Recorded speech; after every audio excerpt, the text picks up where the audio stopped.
Welcome to quick review. और quick review में current affairs का एक टॉपिक डिस्कस करते हैं और वो है जी एक डिबेट जो आजकल इंडिया के अंदर दोबारा से जो है स्टार्ट हो गई है यूनिफॉर्म कोड को लेके कि debate over India's uniform civil code and its impact on secularism. कि भाई इंडिया के अंदर जो दोबारा से अब बहस स्टार्ट हुई है, क्या बहस स्टार्ट की है? मोदी साहब ने एक रैली के अंदर उन्होंने कहा है कि वो दोबारा से जो है वो पूरे इंडिया के अंदर एक जो है वो यूनिवर्सल लॉ लेके आएंगे, सिविल कोड लेके आएंगे, यानी एक ऐसा कानून लेके आएंगे जो सबके लिए बराबर होगा, जिसमें मुसलमानों के लिए, क्रिश्चियंस के लिए या जो बाकी कम्युनिटीज हैं इंडिया के अंदर मौजूद हैं उन सबको एक ही लॉ के तहत ट्रीट किया जाएगा। उनके जो प्राइवेट लॉज हैं जो उनको उनका मजहब देता है वो खत्म कर दिए जाएंगे। तो जो पर्सनल लॉज हैं उनको खत्म करके एक यूनिफॉर्म कोड लाया जाएगा पूरे मुल्क के अंदर। तो मोदी साहब ने जो मध्य प्रदेश के अंदर एक रैली है उस रैली से खिताब करते हुए ये बात की है कि भाई हम जो है वो लेके आएंगे। तो ये कब बात की गई है? 10 महीने पहले जो है वो अगले इलेक्शन से ये बात छेड़ी गई है और इसका पर्पस ये कहा जा रहा है कि भाई इलेक्शन में दोबारा से गेन हासिल करना है। तो देखते हैं कि इसका क्या असर होगा, क्योंकि अभी भी हम ये देख रहे हैं कि इंडिया के अंदर जितनी भी पॉलिसीज हैं मोदी साहब की वो सारी हिंदुत्व को लेके हैं या इंडिया को एक सेकुलर स्टेट से खत्म करके एक हिंदू स्टेट बनाने के लिए सारी की सारी जो है वो एफर्ट्स की जा रही हैं।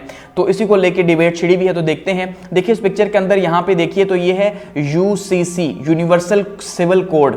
यूनिवर्सल सिविल कोड का मतलब ये है कि तराजू के दोनों पल्ले जो हैं वो बराबर हैं। एक पलड़ा जो है वो तो हिंदू मेजॉरिटी का है, यानी कि अगर 1 अरब की आबादी जो है वो सिर्फ हिंदुओं की है तो इसका मतलब उनके लिए अलग से लॉज हैं। और जो दूसरा पलड़ा है अब उसको बराबर किया जाएगा जो माइनॉरिटीज को लेके है। जो माइनॉरिटी, सबसे बड़ी माइनॉरिटी मुसलमान है इंडिया के अंदर 30 करोड़ के करीब, उसके बाद सिख हैं, ठीक है 20 से 22 करोड़ के करीब। तो सिख और मुसलमान सबसे बड़ी कम्युनिटीज हैं, उसके बाद क्रिश्चियन वहां पे बहुत बड़ी तादाद में मौजूद है। तो ये 3 हैं, मुसलमान, सिख और क्रिश्चियंस जो हैं ये बड़ी कम्युनिटीज हैं इंडिया के अंदर, और ट्राइबल ग्रुप्स को छोड़ के। तो इनको भी अब जो है वो एक ही लॉ के तहत ट्रीट किया जाएगा और यूनिफॉर्म सिविल कोड होगा। लेकिन इससे पहले जो पर्सनल लॉज थे वो अलग थे, यानी जो हिंदुओं के लिए थे वो अलग से ट्रीट हो रहे थे और जो बाकी कम्युनिटीज के लिए थे, सिखों के अलग से थे, मुसलमानों के अलग से थे, और जो ट्राइबल एरियाज या क्रिश्चियन के जो लोग हैं वो अपने पर्सनल लॉ खुद से प्रैक्टिस कर रहे थे अपने मजहब के अकॉर्डिंगली। जैसे अब मुसलमान हैं तो मुसलमानों का 3 तलाकें हैं, ठीक है जी। अब वो एक अलग डिबेट है कि एक साथ देनी अलग अलग, लेकिन तलाक का इशू है। लेकिन अब इंडियन कोड के अंदर तो जाहिर बात है डाइवोर्स दे दी तो बात खत्म हो गई। ऐसे ही है, अब तलाक के बाद फिर रुजू है मुसलमानों में, अब वहां पे तो वो चीज नहीं है। इसी तरह से सिखों के अंदर जो लॉज है डिफरेंट है, तो इनको लेके जो है वो डिबेट हो रही है। तो अब ऐसे में क्या हो रहा है जी कि ये जो डिबेट है यूनिफॉर्म लॉ की, अब ये कहां लेके जाएगी इंडिया को, और क्या इंडिया के सेकुलरिज्म को ये इंपैक्ट करेगी? क्योंकि सेकुलरिज्म का मतलब ये है कि आपने इंडिया जब बना, पाकिस्तान या इंडिया तकसीम हुआ, तो जाहिर बात है इंडिया के अंदर बहुत से माइनॉरिटी के ग्रुप्स मौजूद थे और हर ग्रुप जो है उसको इख्तियार दिया गया था, और खास करके जो यूनियन टेरिटरीज हैं, ठीक है, यानी कि जो आजाद है लेकिन वो इंडिया के साथ उनके वफाक का हिस्सा बनी हुई है, तो उनको इख्तियार था कि वो अपने लॉज, अपने कवानीन के तहत, क्योंकि डिफरेंट है, जाहिर बात उनका कल्चर डिफरेंट है, उनका कस्टम्स डिफरेंट है, तो वो उनके अकॉर्डिंगली प्रैक्टिस करेंगे, जिसमें मुसलमान सबसे टॉप पे थे और फिर सिख थे। लेकिन अब जब इलेक्शन के लिए बात की जा रही है कि भाई इंडिया जो है वो सिर्फ हिंदुओं का है, तो इसका मतलब ये है कि हम वही लॉज यहां पे अप्लाई करेंगे जो मेजॉरिटी के लिए होंगे और सबके एक ही लॉज होंगे, जिसके ऊपर काफी ज्यादा आपने देखा पिछले 1-2 साल में बहुत ज्यादा शोर भी हुआ। अब दोबारा से ये डिबेट जो है हमें देखने को मिल रही है इंडिया के अंदर कि ये जो यूनिफॉर्म सिविल कोड है इसने फिर से जो है वो स्पार्क कर दिया एक डिबेट को कि इंडिया की जो सेकुलर नोयत है, क्योंकि इंडिया का जो कॉन्स्टिट्यूशन है वो ये कहता है कि इंडिया एक सेकुलर स्टेट होगा, तो उस सेकुलर स्टेट के ऊपर और डाइवर्स कल्चरल प्रैक्टिसेस के ऊपर इसके क्या क्या असरात हो सकते हैं, ठीक है। तो ये काफी इंपॉर्टेंट क्वेश्चन पूछा जा सकता है। अब ये जो यूसीसी है यानी यूनिफॉर्म सिविल कोड जो है, ये याद रखिएगा यूनिफॉर्म सिविल कोड है जो लोगों की पर्सनल लाइफ से मैटर करता है। तो इसको जब रिप्लेस किया जाएगा पर्सनल लॉज के तहत, और पर्सनल लॉज के तहत रिप्लेस करके जो रिलीजन है या जो कल्चर है, यानी मजहब के ऊपर या जो कल्चर के ऊपर जो रस्म रिवाज बने हुए हैं जो इंडिया के ग्रुप्स के अंदर है, क्योंकि डाइवर्सिटी बहुत ज्यादा है वहां पे, तो वो चीजें जो है वो चेंज हो जाएंगी। तो अब इसको पूरे का पूरा सिस्टम जब चेंज होगा तो जाहिर बात है जो मैरिज के लॉज हैं, जो डाइवोर्स के हैं, जो सक्सेशन के हैं, ठीक है, और जो अडॉप्टेशन के लॉज हैं, ये डिफरेंट है हर कल्चर के। अब मुसलमानों की जो शादी ब्याह हैं वो जाहिर बात आप जानते हैं वो डिफरेंट हैं, उनके तलाक के मामलात भी डिफरेंट है, ठीक है। इसी तरह से सक्सेशन के जो हिस्से हैं जो इस्लाम बताता है कि भाई बेवा के लिए कितना हिस्सा होगा, बच्चों के लिए मेल के लिए कितना, फीमेल के लिए कितना, वो डिफरेंट है। अडॉप्टेशन के रूल्स डिफरेंट है। अब वहीं पे जो ईसाई हैं उनके लिए ये लॉज डिफरेंट हैं, यहीं पे सिख हैं तो उनके लिए लॉज डिफरेंट है, और हिंदुओं के लिए डिफरेंट है। तो ये डिफरेंट लॉज प्रैक्टिस हो रहे हैं, तो इनके ऊपर इनके असरात होंगे। अगर बैकग्राउंड की बात करते हैं पर्सनल लॉज की, तो देखिए इंडिया के अंदर डिफरेंट कम्युनिटीज हैं, हम ये जानते हैं, ऐसा ही है। और इंडिया के अंदर हिंदू सबसे ज्यादा हैं मेजॉरिटी में, उसके बाद मुसलमान हैं, उसके बाद क्रिश्चियन हैं, और उसके बाद ट्राइबल ग्रुप्स हैं उनके। और ये सारे के सारे जो ट्राइबल ग्रुप्स हैं, ये जो डिफरेंट कम्युनिटीज हैं, माइनॉरिटीज जिसको हम कह रहे हैं, इनके अपने पर्सनल लॉज हैं। पर्सनल लॉज वो जो इनके मजहब ने डिफाइन किए हुए हैं, और रिलीजियस कॉन्टेक्स्ट ने डिफाइन किए हुए हैं, और कल्चरल ट्रेडिशंस ने, ठीक है, उनके कल्चर ने जो है डिफाइन किए हुए हैं कि उन्होंने कैसे शादी ब्याह करनी है, किसी को छोड़ना है तो कैसे, सक्सेशन में हिस्सा कितना देना है। तो ये सारी चीजें जो हैं ये एक्चुअली में अपने अपने कस्टम के हिसाब से हैं। अब यहां पे क्रिमिनल लॉज जो हैं वो तो यूनिफॉर्म है। मैं आपको इसीलिए कहा कि आपने समझना ये सिविल लॉज की बात की जा रही है। तो क्रिमिनल लॉज तो वो हैं जो हमने गोरों से लिए, यानी अंग्रेजों से लिए ना। किसने लिए? हिंदुओं ने और मुसलमानों ने। वो उनके होते हुए उनके लॉज जो है वो रिप्लेस हुए पर्शियन लॉज के तहत, जो पहले हुआ करते थे हिंदुस्तान के अंदर, जो मुस्लिम लॉज थे एक्चुअली में। तो ऐसे में वो रिप्लेस हो गए।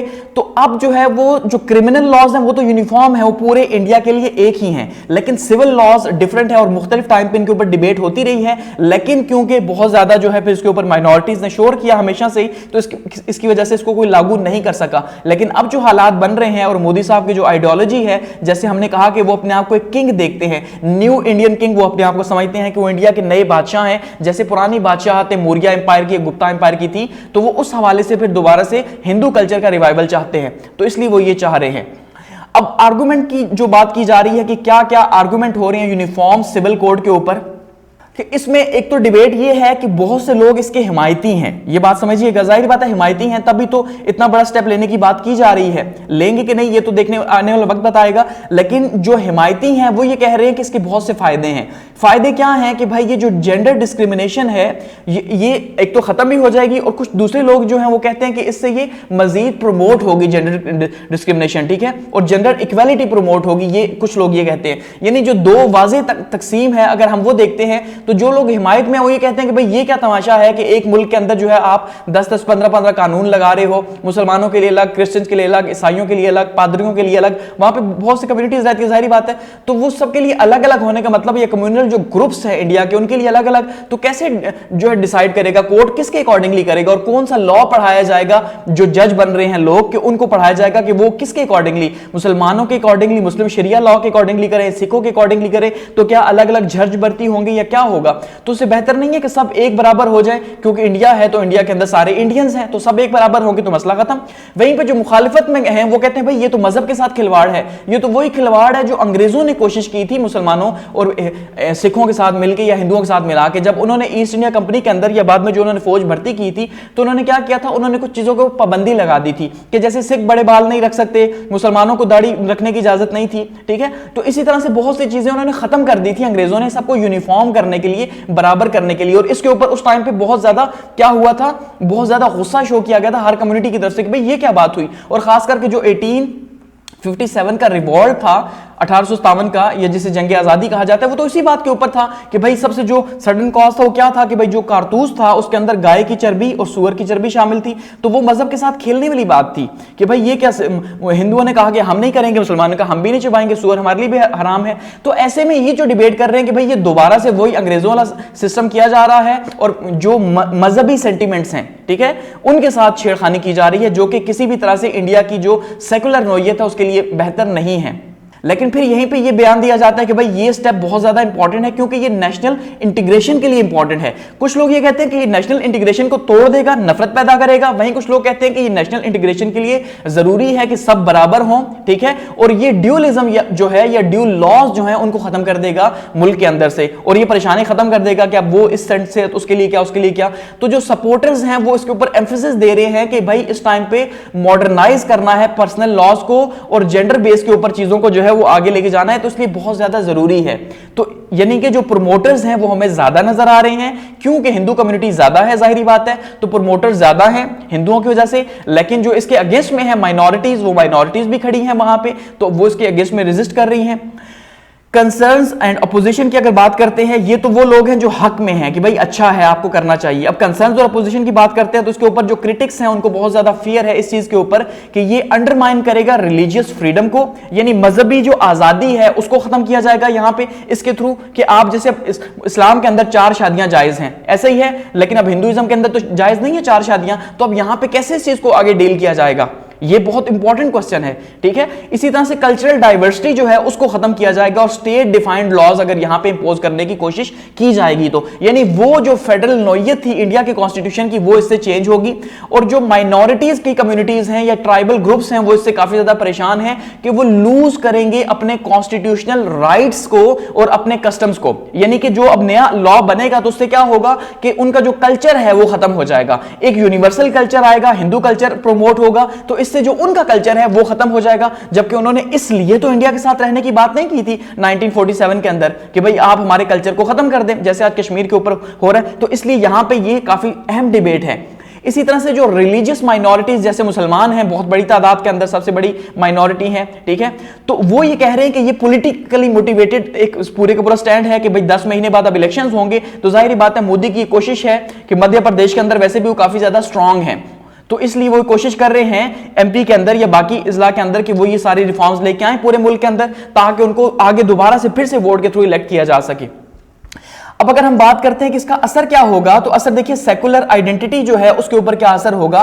तो इंडिया ये कहता है कि वो सेकुलर है और उसकी अप्रोच क्या है इससे पहले की 76 इयर्स की इंडिपेंडेंस की, कि वो ये कहता है कि हम सेकुलर हैं, ठीक है। तो वो कहता है डिफरेंट कम्युनिटीज जो हैं जो अपने आप अपने जो रिलीजियस या अपने जो कस्टम के अकॉर्डिंगली चीजों को मैनेज कर रही हैं, चाहे वो मैरिज है, डाइवोर्स है, इनहेरिटेंस के लॉज हैं, प्रॉपर्टी राइट्स हैं, ये सारे के सारे उनके अकॉर्डिंगली किए जा रहे हैं। तो सेकुलरिज्म के लिए तो ये इंपॉर्टेंट है कि आप सबको, सब ग्रुप्स को जो है वो लिबरलिज्म के थ्रू आजादी दें। लेकिन जब आप सबको एक बराबर कर देंगे, ठीक है, उनका बैलेंस कर देंगे, तो जाहिर बात है सेकुलरिज्म वहां पे खत्म हो जाएगा, वहां पे कंजर्वेटिविज्म आ जाएगा, या वहां पे हिंदुत्व की आप आइडियोलॉजी कह सकते हैं, वो चीज यहां पे स्टार्ट हो जाएगी।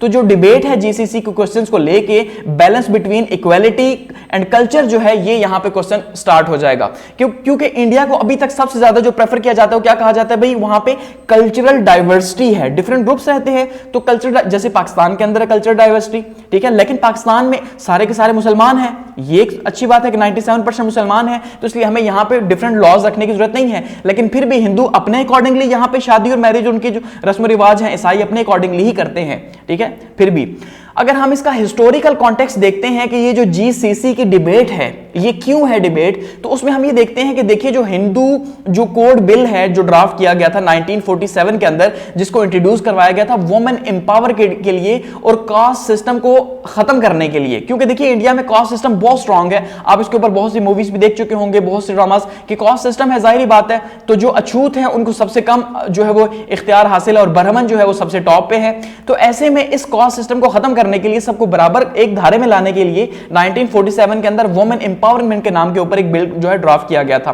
तो अब ये उसी आइडिया को लेके आगे जाने की कोशिश की जा रही है कि भाई जो कॉन्स्टिट्यूशनल डायरेक्टिव प्रिंसिपल्स हैं, ठीक है, उनको इनकॉर्पोरेट करके ये कम्युनिटीज के बीच में कंसेंसस बिल्ड करके तो हम क्या करें कि एक ऐसा कोड बनाएं कि जो सबको एक बराबर लेके आए, बजाय इसके अलग अलग। लेकिन इसमें एक हिस्ट्री के अंदर हम ये भी देखते हैं, इंडिया की हिस्ट्री के अंदर, कि एक टेंशन बनी, और टेंशन किसके ऊपर बनी, 1985 के अंदर 1985 में एक केस सामने आया, शाह बानो का केस, ठीक है जी। शाह बानो एमपी से उनका ताल्लुक था, मध्य प्रदेश से, और इनकी शादी तकरीबन कोई 43 इयर्स पहले हुई थी। तो 1985 के अंदर इनकी तलाक हो गई। तो आपको पता है इस्लाम में जैसे नान नफका लिखवाया जाता है कि आप अगर तलाक देंगे तो उसके बाद आपको बीवी को कुछ ना कुछ खर्चा देना पड़ेगा जो आपने लिखा हुआ है। तो ये फिर मूव करके कोर्ट में चली गई, फिर कोर्ट ने इनके लिए 20 रुपए महीने के जो है वो मुख्तस कर दी, जो कि बाद में खैर बढ़ा दिए गए, तकरीबन 180 रुपए तक कर दिए गए थे। तो ये यहां से डिबेट स्टार्ट हुई कि भाई यूनिफॉर्म कोड की हमें जरूरत है, ये बजाय इसके कि आप एक अलग से मुसलमानों का केस सुने, और मुसलमानों के तो अलग से लॉज हैं, तो हिंदुओं के अलग से लॉज हैं, तो ये कॉम्प्लेक्स मैटर है। लेकिन तब से उसे टाला जा रहा था, लेकिन अब उसे वो कोशिश कर रहे हैं कि हम किसी तरह से इसे आगे लेके आएं।